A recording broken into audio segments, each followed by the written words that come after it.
Welcome to the 95th Academy Awards Visual Effects Bake Off. Congratulations to everyone. Quite an accomplishment.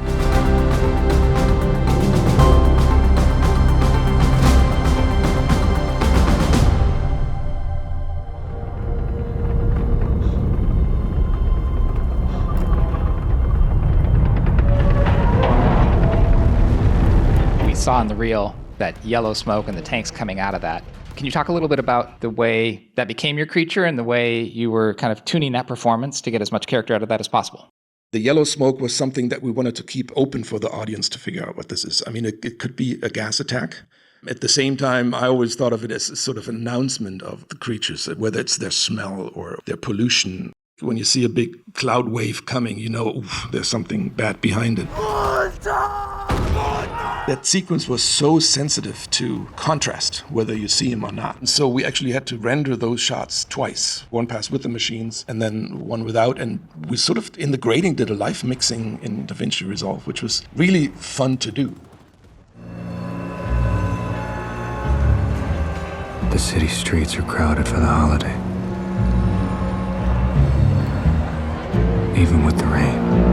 Filmmakers saw Gotham as a character in the movie, and to create that archetypal city at the height of its decay, we shot plates in a half dozen cities, and then we heavily altered and extended the photography. Our characters wore black leather, and most of the sets were wet and very dark. If we'd shot in a traditional blue screen stage, blue spill would have contaminated everything. So we created a pop-up LED volume, and we were able to light everything using real-time 3D backgrounds of the city that we created during prep.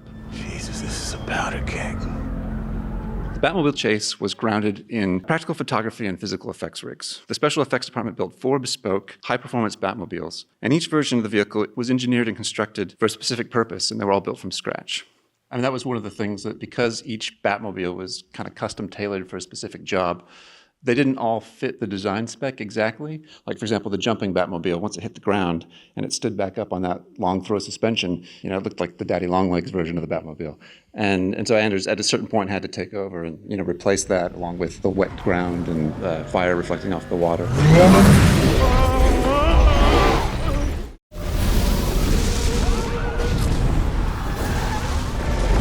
50%, if not more, of our sets did have a water feature of some kind, so not completely always submersed, but there was water involved pretty much all the time.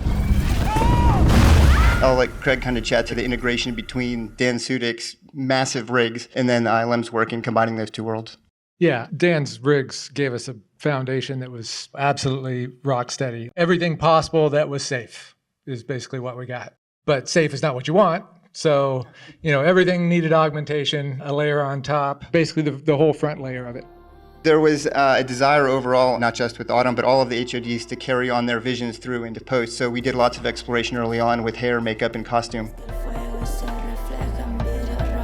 Each one had to be treated differently. There's some costumes that would move in a certain way. So there's a bit of tuning with that and setting different weights digitally within it, but just making sure that we got a nice flow to it and that each one performed the way we liked.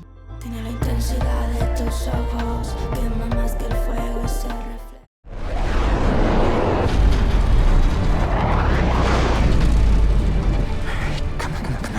Needle's alive, come on. When our story called us to revive the legendary F-14 Tomcat, we chose to film actors within an airborne F-18 and replace certain components digitally. This approach provided all the benefits of cinematographer Claudio Miranda's distinctive in-cockpit photography, such as small aperture, reflections, and G-forces, even though this particular aircraft was retired in 2006. Jets flying through the air really quick make it really hard to figure out a camera track. And so we had to utilize GPS data from the actual camera planes in combination with USGS topographical data to actually plot out various points and then rework our light rigs to be able to actually properly coordinate things as jets moving as fast as they do actually hit curvature that changes lighting in extremely subtle ways.